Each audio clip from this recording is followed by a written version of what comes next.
আসসালামু আলাইকুম রহমতুল্লাহ। প্রিয় যুবক ভাইয়েরা, আমাদের সকলেরই একটা সমস্যা, যেটা হচ্ছে আমরা সফলতা অর্জন করতে পারতেছি না।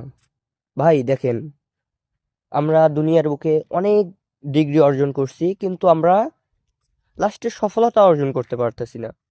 কেন সফলতা অর্জন করতে পারতেছি না? প্রথমত বিষয়টা হচ্ছে আমরা আল্লাহ থেকে বেমুখ হয়ে গিয়েছি। হ্যাঁ, এখন আসেন আল্লাহ তাআলার দিকে ফিরে আসি। দ্বিতীয় নম্বর বিষয়, আমরা কেউ চাই না পরিশ্রম করতে।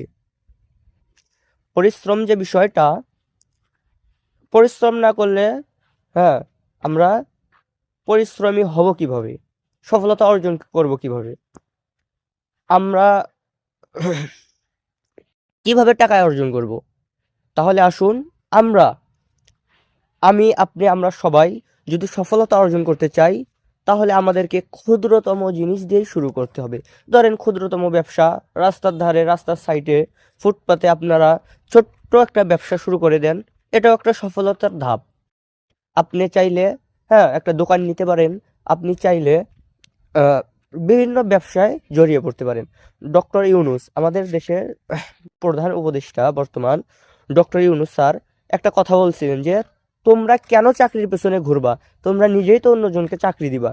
ভাই, আজ ছোট্ট একটা ফুটপাত থেকে শুরু করুন না কেন, আপনি এক সময় 2 3 জন 4 জন 4 জন 10 জনকে চাকরি দিবেন।